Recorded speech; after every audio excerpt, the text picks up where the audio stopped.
The killing times were a period of Scottish history when Presbyterians were persecuted for their religious beliefs. They were often shot on sight for refusing to swear allegiance to the king. In 1685, in the middle of the killing times, a group of men came here to Glenshalloch Burn just outside Cogshead and hid out, living wild in the woodland at the bottom of the valley. The nearest farmhouse was Cogshead, which is now just a ruin on the line of the Southern Upland Way.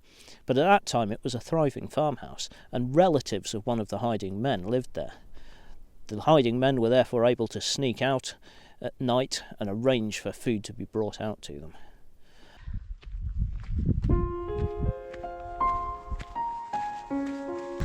Unfortunately, the local commander of the soldiers, Lord Drumlanrig, had heard that there were a group of men hiding out in the hills, and he determined to make a vigilant search for them.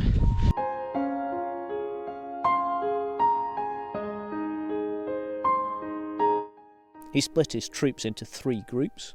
One was sent to search up the Mennock Pass to the east of here, one to the Croik to the west, and one up the Glendyne to the south.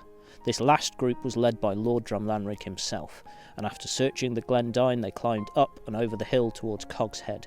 They stationed themselves on a small hill overlooking the farm, a place that is now known as Martyrs Knowe.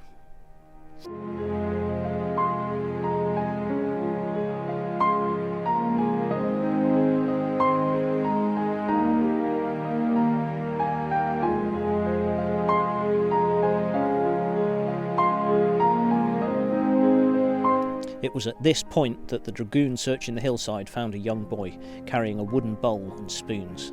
This was enough to convince Drumlanrig that the boy had been taking food out to the Covenanters, and following the valley back in the direction the boy had come from, they found the hiding men.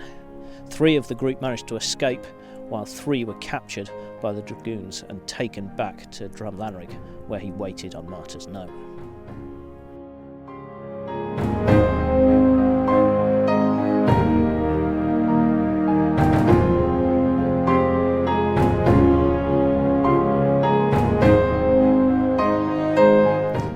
It was at this point, as the 3 captives were being led up towards Drumlanrig, that fate intervened. From seemingly out of nowhere, a torrential downpour started, which soon turned to hail. The sky turned dark, and the only light was from bolts of lightning.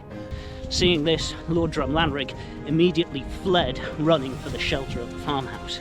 His soldiers, seeing him run, followed him, and left the prisoners behind unguarded. For their part, they weren't afraid, because they were convinced this thunderstorm had been sent by God to free them. They climbed up to Martyrs Knowe, and there they found the young boy who had been the cause of their capture. He was tied up and frozen with shock. They untied him, found him a hiding place where he could stay safely until the soldiers had left, and then they made their escape, heading west into Galloway. Unfortunately, the men who had initially escaped fared less well. They fled to the west, and they were seen by the soldiers who had been sent up the Croik Glen. They were shot on the hillside, and 2 of them died. There are now 2 small ravines in the hillside which are named Brown's Cleugh and Morris Cleugh, which are said to be named after them.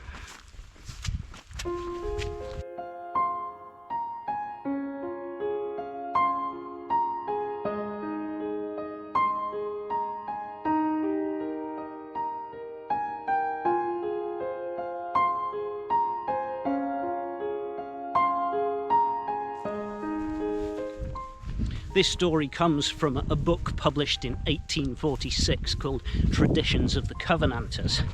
So it's very difficult to say how much of this story is true and how much of it is dramatic Victorian storytelling. There was certainly a lot of persecution like this in the killing times, but whether these men were rescued by a thunderstorm sent from God or whether they just escaped in a remote location in poor weather is impossible to say. I hope you've enjoyed this video. If you have, please do click the like button below. Please subscribe to our channel to get more videos about the history of Dumfries and Galloway. And thank you for watching.